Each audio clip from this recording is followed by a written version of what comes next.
ప్రభువైన యేసుక్రీస్తు నామమున మీ అందరికీ నా వందనాలు తెలియజేస్తూ ఉన్నాను. మన పరిశుద్ధ గ్రంథంలో నుండి దేవుని యొక్క లేఖనములను ధ్యానం చేద్దాం. దేవుని యొక్క ఉద్దేశము మన పట్ల ఏమై ఉన్నదో మనము గుర్తెరిగి ఆ రీతిగా ఈ భూమి మీద జీవించే కాలంలో మనము భయభక్తులతో జీవించినట్లయితే మనము ఆశీర్వదించబడతాం, నిత్య జీవాన్ని పొందుకుంటాం. కనుక దేవుని యొక్క వాక్యము మనము చాలా జాగ్రత్తగా మరి వినాలి, గ్రహించాలి, దాని ప్రకారముగా మనము జీవించాలి. మొదటి పేతురు పత్రికలో 3వ అధ్యాయము, మొదటి పేతురు పత్రిక 3వ అధ్యాయము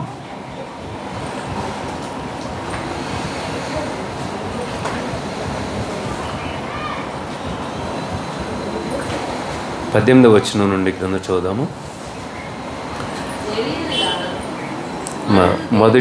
మొదటి పేతురు పత్రిక 3వ దేవుని చిత్తము మలాగున్న ఎడల కీడు చేసి శ్రమపడు కంటే మేలు చేసి శ్రమపడయే మంచిది, బహుమంచిది.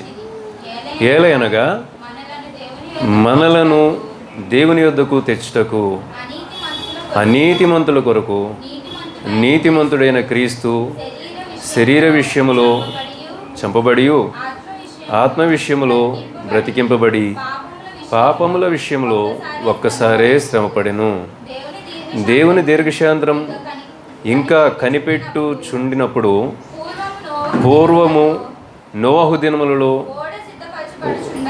ఓడ సిద్ధపరచబడుచుండగా అవిధేయులైన వారి యొద్దకు, అనగా చెరలో ఉన్న ఆత్మల యొద్దకు ఆయన ఆత్మరూపిగానే వెళ్ళి వారికి ప్రకటించెను. ఆ ఓడలో కొందరు, అనగా 8 మంది నీటి ద్వారా రక్షణ పొందిరి. దానికి సాదృశ్యమైన బాప్తిస్మము ఇప్పుడు మిమ్మును రక్షించుచున్నది. అదేదనగా శరీర మాలిన్యము తీసివేయుట కాదు గాని యేసుక్రీస్తు పునరుద్ధాన మూలముగా దేవుని విషయముగా నిర్మలమైన మనస్సాక్షినిచ్చు ప్రత్యుత్తరమే. ఆయన పరలోకమునకు వెళ్ళి దూతల మీదను అధికారుల మీదను శక్తుల మీదను అధికారం పొందినవాడై దేవుని కుడిపార్శ్వమున ఉన్నాడు. మనము చదివినటువంటి ఈ యొక్క భాగంలో దేవుడు మానవుని పట్ల తన యొక్క సంకల్పము ఏమై ఉన్నదో, అలాగే ఆయన యొక్క పని ఎలా జరిగిస్తాడు అనేది ఇక్కడ మనకి స్పష్టంగా పౌలు గారు తెలియజేస్తూ ఉన్నాడు. మరి దేవుడు మన కొరకు ఎందుకు ఈ లోకానికి వచ్చాడు, మానవ రూపంలో జన్మించాడు, ఎందుకు ఆయన మన కొరకు రక్తాన్ని చిందించినాడు, తన ప్రాణాన్ని అర్పించాడు, తిరిగి లేచాడు, ఇవన్నీ కూడా వీటన్నిటి వెనుక ఉన్నటువంటి ప్రాముఖ్యమైన కారణము పాపులమైన మనలను ఆయన రక్షించి మన పాపముల నుండి మనలను పవిత్రపరిచి పరిశుద్ధులుగా తీర్చి పరలోక రాజ్యంలో మనలందరినీ కూడా తనతో పాటు ఉంచాలని దేవుని యొక్క సంకల్పం. కాబట్టి మనము ఆయన రక్తములో కడుగబడుట అనేటువంటిది ఎంతో ప్రాముఖ్యం. మన పాపములు ఆయన రక్తంలో కడుగబడినప్పుడే మనము దేవునిని సంపూర్ణముగా ప్రేమించగలుగుతాం, దేవునిని సంపూర్ణముగా వెంబడించగలుగుతాం, దేవుని చిత్తాన్ని మనము నెరవేర్చగలుగుతాం. దేవుని యొక్క రక్తములో మనము కడుగబడినంత వరకు కూడా మనము దేవునిని సంపూర్ణముగా వెంబడించడం అనేటువంటిది అది చాలా కష్టం, చాలా కష్టం. ఎందుకనంటే అది ఇష్టం ఉండదు మనుషులకి. అంటే ఎందుకు ఇష్టం ఉండదు అంటే దానిలో ఉన్నటువంటి ఆ యొక్క ఆశీర్వాదం ఏంటో, దానిలో ఉన్న మేలేంటో వారికి తెలియదు. కాబట్టి మనము మొట్టమొదట ప్రభువును నమ్మినటువంటి మన జీవితంలో మనము దేవుని యొక్క యేసు యొక్క రక్తములో, యేసుక్రీస్తు ప్రభు యొక్క ఆ పరిశుద్ధమైన రక్తములో మనం కడుగబడటం అనేటువంటిది అది ఎంతో ప్రాముఖ్యమైంది. మనం ఏంటంటే నీటి ద్వారా బాప్తిస్మము అనేటువంటిది అది కూడా ఏంటంటే కడుగబడుట, అంటే దేహము కడుగబడుతుంది. అంటే పూర్వకాలంలో ఎలా ఉండేదంటే వారు బాప్తిస్మము పొందిన తర్వాత వారు ఆత్మచేత నడిపించబడేవారు. అంటే బాప్తిస్మము పొందకముందే వాళ్ళు దేవునికి తమను తాము సంపూర్ణముగా సమర్పించుకుని, అలాగూ ఇక బ్రతుకుట క్రీస్తే చావైతే మేలు అన్నట్లుగా అలాంటి ఆ యొక్క స్థితికి వారు మరి అలాంటి మనస్సు కలిగి వాళ్ళు ఉండేవారు. కాబట్టి వారు బాప్తిస్మం పొందిన తర్వాత వారు ప్రతి విషయంలో కూడా వారి యొక్క జీవితాన్ని వాక్యానుసారముగా నడిపించుకోవడానికి వారికి అవకాశము కలిగిందనమాట. కానీ ఈ దినాలలో ఎలా ఉందంటే బాప్తిస్మము పొందుతున్నాం, కానీ అంతకు ముందు బాప్తిస్మం పొందకముందు నీవు ప్రభువు యొక్క రక్తంలో కడుగబడకుండా, ఆయనకి సంపూర్ణముగా సమర్పించుకోనకుండా ఏదో ఒక తంతులాగా లోకములో కొన్ని ఆచారాలు చేసుకున్నట్లుగా ఈ యొక్క బాప్తిస్మం అనేటువంటిది కూడా ఈ దినాలలో ఏమైపోయిందంటే అలాగైపోయిందనమాట. కాబట్టి ఇక్కడ పౌలు చెప్తూ ఉన్నాడు ఏమిటంటే బాప్తిస్మము అనేటువంటిది శరీర మాలిన్యము తీసివేయుట కాదు, కానీ యేసుక్రీస్తు పునరుద్ధాన మూలముగా దేవుని విషయము నిర్మలమైన మనస్సాక్షినిచ్చు ప్రత్యుత్తరం. అంటే నిర్మలమైనటువంటి మనస్సాక్షిని మన జీవితాలకు ఇవ్వడానికి దేవుడు ఏర్పాటు చేసినటువంటి మార్గం అన్నమాట, విధానం. కాబట్టి మనమందరమును కూడా మరి అలాంటి ఆ యొక్క దేవుని యొక్క ఉద్దేశము, దేవుని యొక్క ప్రణాళికను మనము తెలుసుకోవాలని దేవుడు ఆనాడు అనాది కాలము నుండే, నోవాహు కాలము నుండే దేవుడు ఆ యొక్క విధానాన్ని ప్రజలకు తెలియచేయడానికి, అర్థం చేయడానికి ఆయన ప్రయత్నించినాడు. నోవాహు గురించి ఇక్కడ ప్రస్తావిస్తూ ఉన్నాడు పేతురు భక్తుడు. ఏమిటంటే 20వ వచనములో, పూర్వము నోవాహు దినములలో ఓడ సిద్ధపరుచుండగా అవిధేయులైన వారి యొద్దకు అనగా చెరలో ఉన్న ఆత్మల యొద్దకు ఆయన అనగా దేవుడు ఆత్మరూపిగా వెళ్ళి వారికి ప్రకటించెను. చూసారా ఏంటంటే ఇక్కడ నోవాహు అనేటువంటి వ్యక్తి పేరు కనబడతా ఉంది. మరి ఆయనను మనమైతే చూడలేదు, కానీ ఆనాటి ప్రజలు నోవాహు అనేటువంటి ఒక వ్యక్తి ఉన్నాడు, అతనిని వారు చూశారు, అతని మాటలు వారు విన్నారు. అలాగే అతడు కట్టినటువంటి ఆ ఓడ, చేస్తున్న పని అంతా కూడా చూసిన వారు కొన్ని వందల సంవత్సరాల క్రితము వారు ఉన్నారు. అయితే ప్రియమైన దేవుని బిడ్డలారా, వారందరూ కూడా ఎందుకు నోవాహు యొక్క మాట వారు ఎందుకు వినలేకపోయారు అంటే ఆ నోవాహును వారు ఫిజికల్గా మాత్రమే వారు చూశారు, ఫిజికల్గా మాత్రమే ఆయన గురించి ఆలోచించారు. కానీ ఆ నోవాహులో ఉన్నటువంటి ఆ యొక్క స్వరము అనేటువంటిది, నోవాహు చేస్తున్నటువంటి పని అనేటువంటిది, అది దేవుడు తనలో ఉండి చేయిస్తున్నాడు, దేవుడు తనలో ఉండి మాట్లాడుతున్నాడు అనేటువంటి ఆ సత్యము, ఆ గ్రహింపు అనేటువంటిది వారు అర్థం చేసుకోలేకపోయారు, అవగాహన చేసుకోలేకపోయారు. అట్టి గ్రహింపు అనేటువంటిది వారిలో లేదు. ఎందుకనంటే వారు దేవుని యందు భయభక్తులు లేనివారు. ఆదికాండము 6వ అధ్యాయంలో చూస్తే ఆనాటి ప్రజల యొక్క పరిస్థితి ఎలా ఉన్నదో మనకి అక్కడ స్పష్టంగా దేవుడు తెలియచేస్తున్నాడు. 6వ అధ్యాయంలో చూడండి,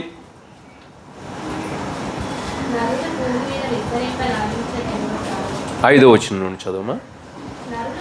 నరుల చెడుతనము భూమి మీద గొప్పదనియు, వారి హృదయముల యొక్క తలంపులలోని ఊహ అంతయు ఎల్లప్పుడూ కేవలము చెడ్డదనియు యెహోవా చూసి తాను భూమి మీద నరులను చేసినందుకు యెహోవా సంతాపము నొంది తన హృదయములో నొచ్చుకునేను. అలా నొచ్చుకుని ఏం చేసినాడంటే భూమి తట్టు తేరి చూసినప్పుడు దేవుని దృష్టికి ఎవరు కనిపించినారంటే నోవాహు కనిపించాడు. 8వ వచనంలో, అయితే నోవాహు యెహోవా దృష్టి యందు కృప పొందిన వాడాయను అని చెప్పి అక్కడ రాయబడి ఉంది. కాబట్టి నోవాహు నీతిమంతుడు, నిందారహితుడని 9వ వచనంలో మనము చూడగలుగుతూ ఉన్నాం. దేవుడు ఆ తరములో ఎవరిని గుర్తించినాడు అంటే నీతిమంతుడైనటువంటి నోవాహును దేవుడు గుర్తించాడు.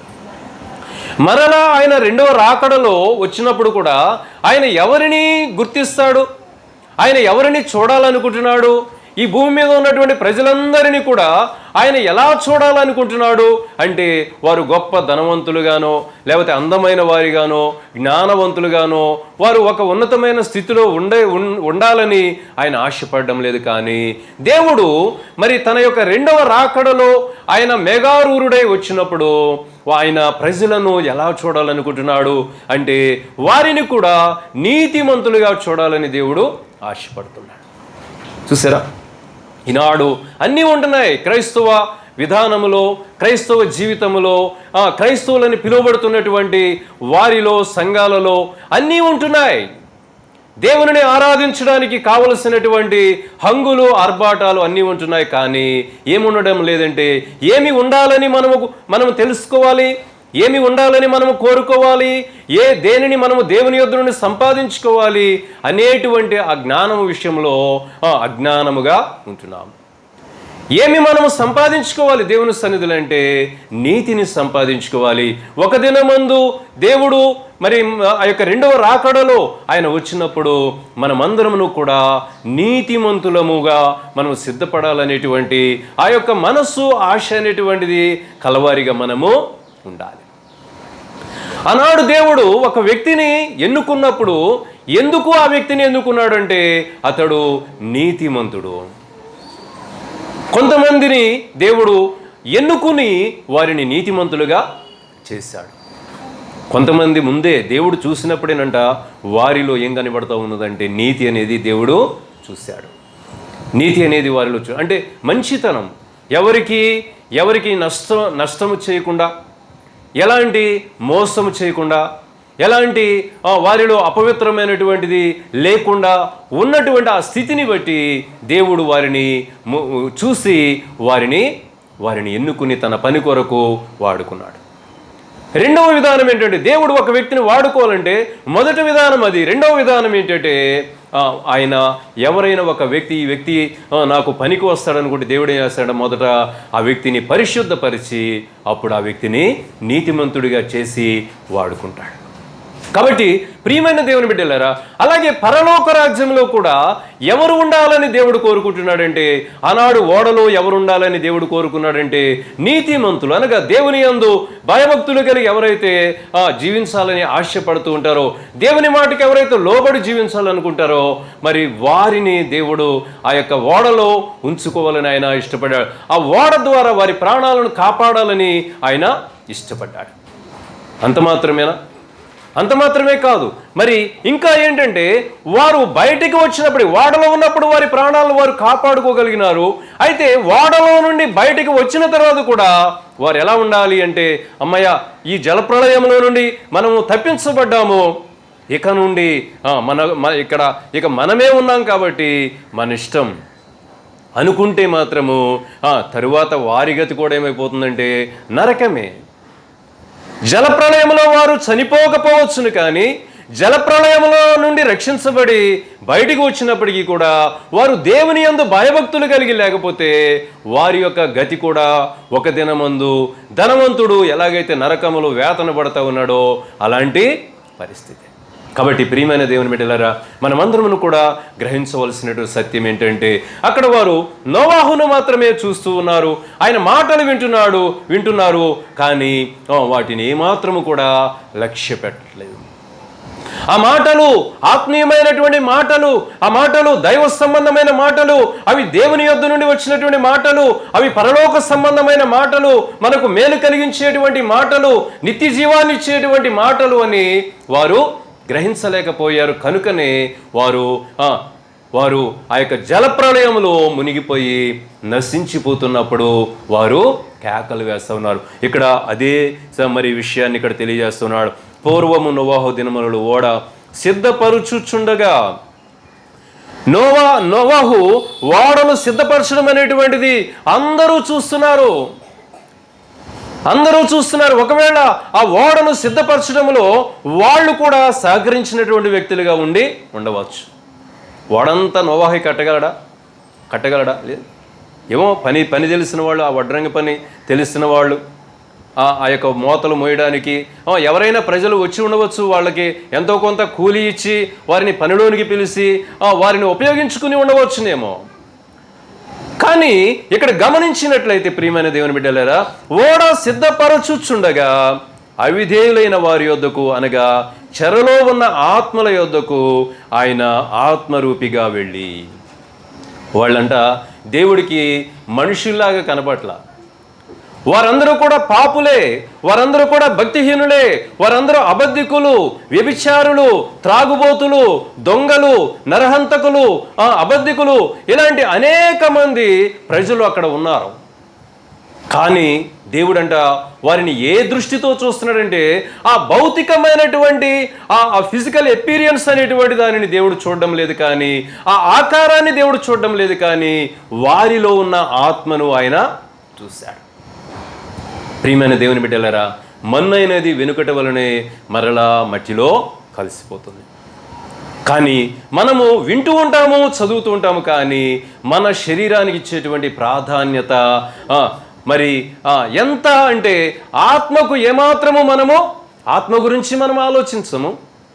మన ఆత్మ ఎలా ఉన్నదో మనం పట్టించుకోము. మన ఆత్మ రక్షణ పొందిందా లేదా అని పట్టించుకోము.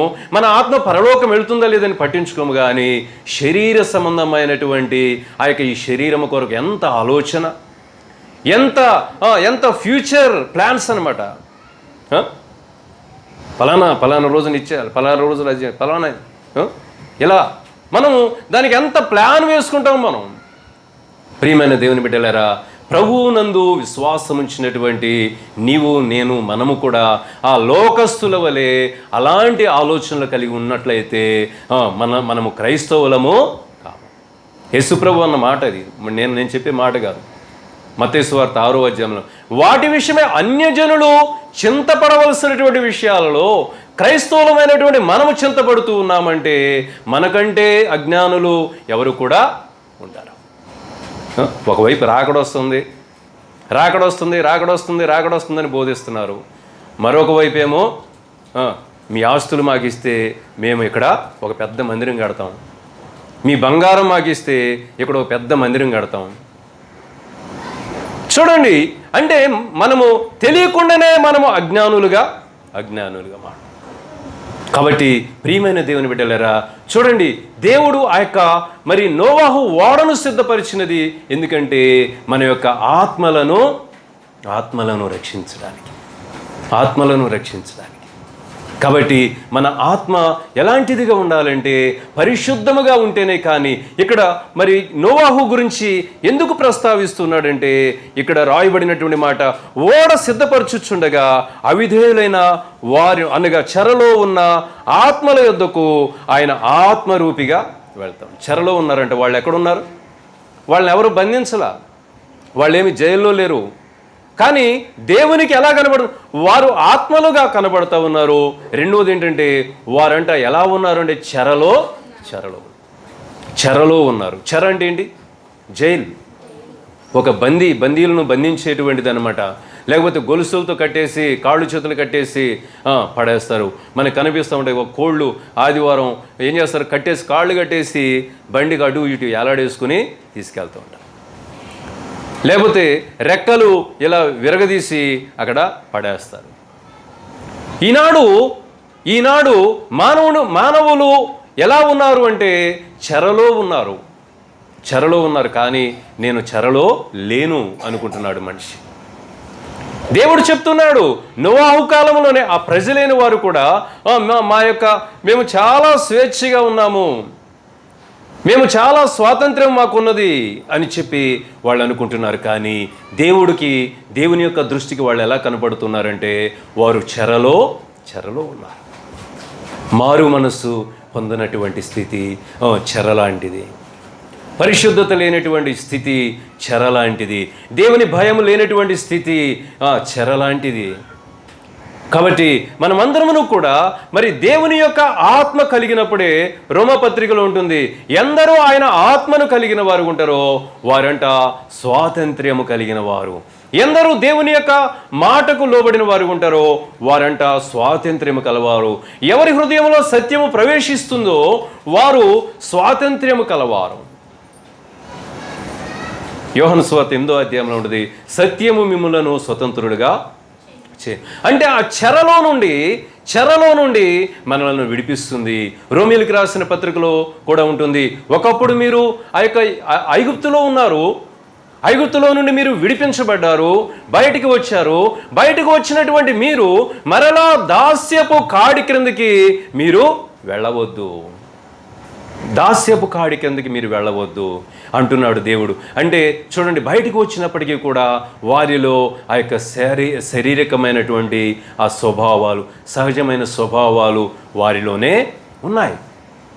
కొందరిలో ఉన్నాయి, కొందరిలో మరి దేవుని భయం అనేటువంటిది ఉన్నది కనుకనే వారిలో కొందరు ఎక్కడికి వెళ్ళారు? కనానులోనికి ప్రవేశించగలిగినారు, కనానులోనికి ప్రవేశించారు. కాబట్టి ప్రియమైన దేవుని బిడ్డలారా, దేవునికి రెండు విషయాలు అక్కడ కనబడతా ఉన్నాయి.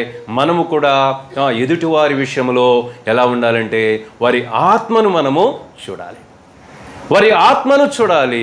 భౌతికమైనటువంటి స్థితిగతులు కాదు, భౌతికమైన స్థితిగతులు కాదు. మొన్న చెప్పాను కదా ఎవరి గురించి, ఏంజెల్ నైటింగేల్. మరి ఆమె గురించి ఫ్లోరెన్స్, ఆమె గురించి చెప్పాను కదా. ఆమె ఒక కోటీశ్వరురాలు అయినప్పటికీ కూడా ఆమె ఎప్పుడు కూడా ఎక్కడుండేదంటే ఎవరైతే ఇబ్బందిలో ఉన్నారో, ఎవరైతే ఇరుకులో ఉన్నారో, ఎవరైతే కష్టంలో ఉన్నారో, ఎవరైతే అనారోగ్యంలో ఉన్నారో వారి దగ్గర ఉండేదట. వాళ్ళ ఇంట్లో ఎంతోమంది పని మనుషులు ఉండేవారట. మరి ఆ ఫ్లోరెన్స్ ఇంట్లో లేదు అంటే ఎవరికో ఒంట్లో బాగోలేదు, ఆ ఇంటికి వెళ్తే ఆమె దొరుకుతుంది. అదనమాట వాళ్ళ యొక్క సిగ్నల్, సైన్, వాళ్ళ గుర్తు. ఫ్లోరెన్స్ ఇంట్లో లేదంటే ఎవరికి ఒంట్లో బాగోలేదు, ఎవరు ఇబ్బందులో ఉన్నారు, ఎవరు కష్టంలో ఉన్నారు, ఇరుకులో ఉన్నారు, ఇబ్బందులో ఉన్నారు, వారిని పరామర్శించడానికి, వారికి సహాయమును చేయడానికి ఆమె వారింటికి వెళ్ళి ఉంటుంది. ప్రియమైన దేవుని బిడ్డలారా, చూడండి ఎంతమందికి ఉన్నది ఇలాంటి మనస్సు. కరోనా టైంలో ఎంతోమంది రాజమండ్రిలో మరి కొంతమంది పాస్టర్స్, వారికి మనకి స్నేహితులు కాదు, బంధువులు కాదు, మనకి వాళ్ళకి ఎటువంటి ఆ రిలేషన్ అనేటువంటిది లేకపోయినప్పటికీ కూడా మరి అనేక మంది ఎంత సహాయం చేశారండి, ఎంత సహాయం చేశారు. ఏమిటంటే అది దేవుని యొక్క ప్రేమ, దేవుని యొక్క ప్రేమ, దేవుని యొక్క ఆత్మ ఎవరిలో ఉంటే వారిలో ప్రేమ ఉంటుంది. అదే గుర్తు అన్నమాట. ప్రేమ లేని చోట ఎన్నో ఉండవచ్చు, కానీ ప్రేమ లేని చోట దేవుని ఆత్మ ఉండదు. దేవుని ఆత్మ లేని చోట ప్రేమ అనేటువంటిది ఉండదు. దేవుని వాక్యం అంటేనే ప్రేమ. ఆయన నిన్ను వలే నీ పొరుగు వారిని ప్రేమించడం, రెండే ఆజ్ఞలు ఇచ్చాడు. నీ దేవుడైన యెహోవాను పూర్ణ మనసుతో, పూర్ణాత్మతో, పూర్ణ వివేకముతో ఆరాధించు. ఒకటి. రెండవది ఏంటంటే నిన్ను వలే నీ పొరుగు వారిని ప్రేమించు. ఈ రెండు ఆజ్ఞలు మన జీవితంలో మనము తప్పకుండా నెరవేర్చాలి. ఇది లేకుండా మనం ఎంత చేసుకున్నా కానీ ఒకడు సర్వలోకం సంపాదించుకోవడం అంటే లోకాన్ని సంపాదించుకునే వారే మాత్రమే కాదు. దేవునిని నమ్ముకున్న తర్వాత కూడా లోకాన్ని సంపాదించుకున్న వాళ్ళు లేరా? ఉన్నారు. కాబట్టి సర్వలోకమును సంపాదించుకుని తన ప్రాణము పోగొట్టుకుని ఎడల వానికేమి ప్రయోజనం? కాబట్టి ప్రియమైన దేవుని బిడ్డలారా, అక్కరలో ఉన్నవారికి మనము అక్కర తీర్చేటువంటి మనస్సు ఉండాలి. అలాంటి మనస్సు కలిగినటువంటి ఆ జీవితం అనేటువంటిది అది దేవునికి ఎంతో ప్రియమైనది. కొన్ని చోట్ల ఉంటుంది ఏంటంటే అది మనోహరమైన. కొంతమంది దేవునికంట ఆ దినాల్లో అపోస్తలుడైన పౌలుకి ఏం చేశారు? ఆ యొక్క సహాయమును చేశారట. ఆ సేవలో సహాయమును చేసినప్పుడు మీరు పంపిన కానుక అది మనోహరమైనది అంటాడు. చూసారా? దేవునికి ఇవ్వడం అంటే ఏదో మనం దేవుడికి ఇస్తున్నామనేటువంటి సెన్స్ కూడా ఉండదు కొంతమందికి. మనము దేవునికి ఇస్తున్నాము అనేటువంటి సెన్స్ ఉండదు మనకి. చూడండి, అది ఎంత భయంకరమైనటువంటి స్థితి. మనిషికి ఇస్తున్నట్లుగా మనం ఇస్తాం. నేను ఎవరైనా అడుక్కునేవాడు కూడా ఇచ్చేటప్పుడు దేవునికి ఇస్తున్నాను. దేవుడు అన్నాడు, నా వంటి ఒకనికి మీరు ఇచ్చారు. నా వంటి ఒకడు అంటే ఆ అడుక్కునే వ్యక్తిని ఎలా పోల్చుకున్నాడు దేవుడు అంటే నాలాంటి వాడే అతను కూడా. అంటే నేను సృష్టించినటువంటి వ్యక్తి నా బిడ్డ. అతనిలో పాపం ఉన్నదా లేకపోతే ఇంకొకటి ఉందా అది తర్వాత సంగతి. కానీ ఆ వ్యక్తి గురించి దేవుడు మాట్లాడిన మాట, నా వంటి ఒకనికి మీరు దాహం వేస్తే దాహం ఇచ్చారు, ఆకలేస్తే అన్నం పెట్టారు, వస్త్రహీనుడిగా ఉన్నప్పుడు వస్త్రం ఇచ్చారు, కాబట్టి మీరు నాకు చేసినట్లే. కానీ ఈనాడు చూడండి, అనేక మంది ప్రేమ లేనివాడు.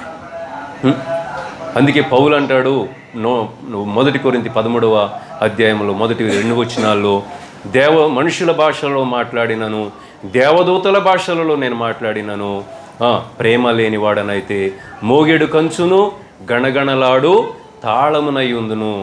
ప్రవచించు కృపావరము కలిగి ఉన్నప్పటికీ, అనేక దైవ మర్మములు ఎరిగిన వాడనైనప్పటికీ కూడా ప్రేమ లేనివాడనైతే నేను వ్యర్థుడను.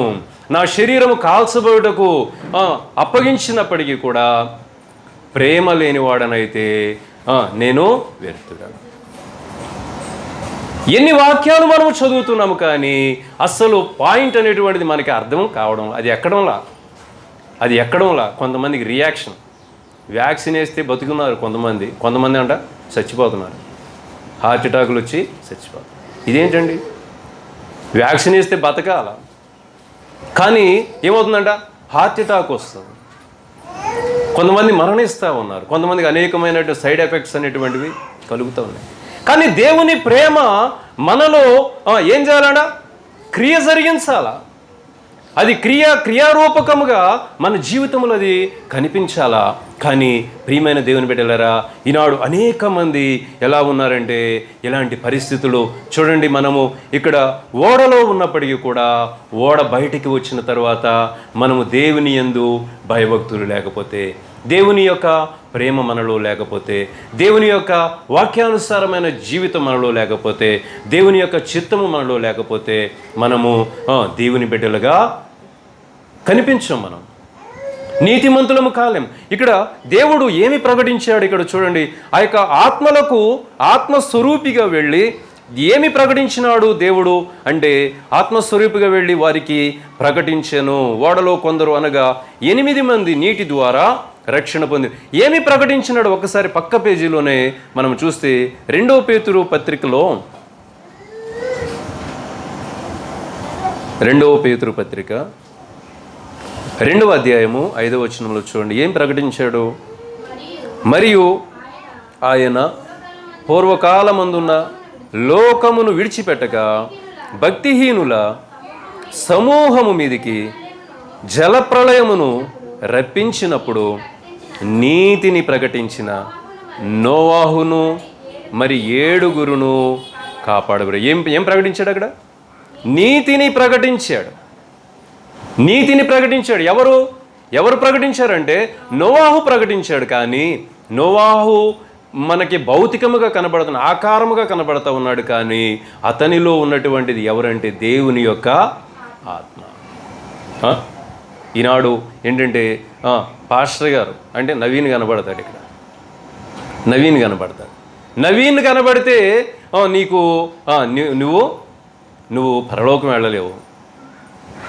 నవీన్ కనబడితే నువ్వు పరలోకం వెళ్ళలేవు. అవి నవీన్ గారు చెప్పే మాటలే కదా, మన పాస్టర్ గారే కదా అనుకుంటే నిన్ను అపవాది మోసం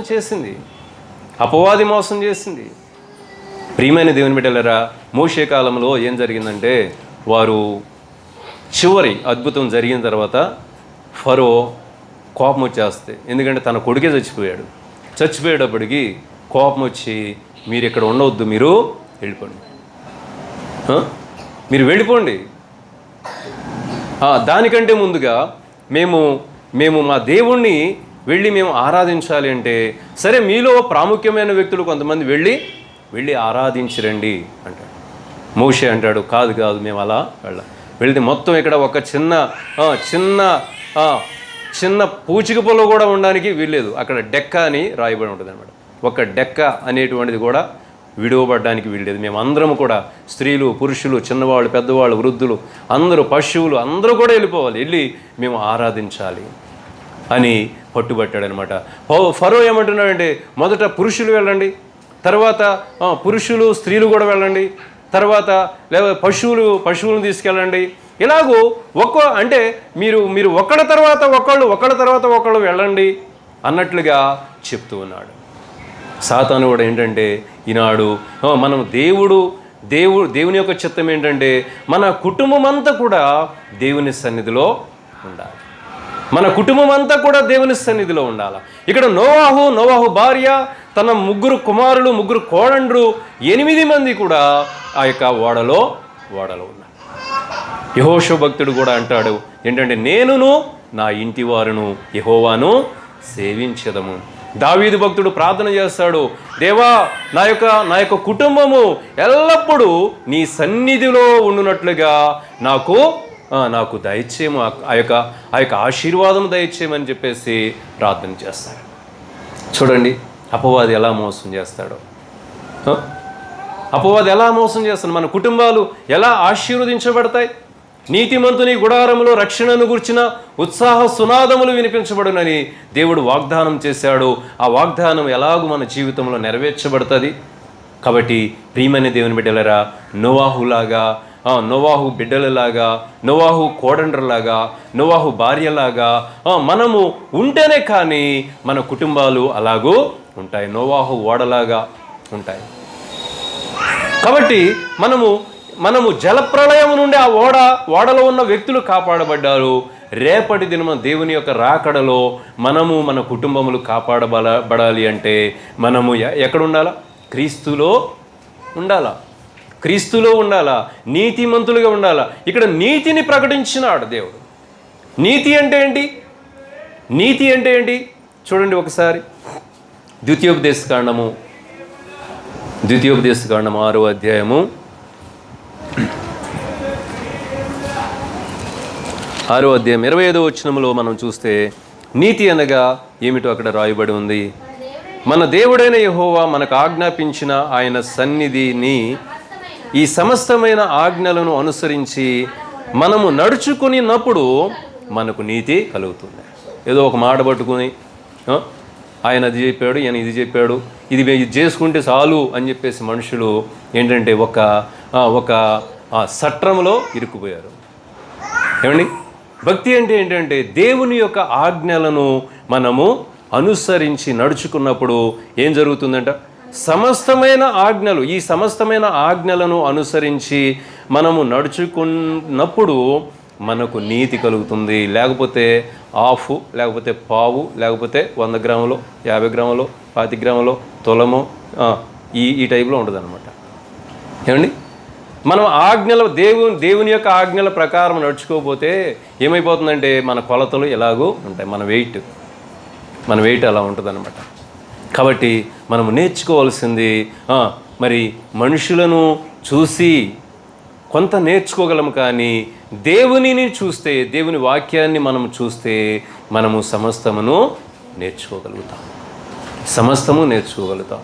మోషే చాలా చోట్ల నేను చదువుతూ ఉన్నాను, సంఖ్యాకాండం దగ్గరకు వచ్చింది.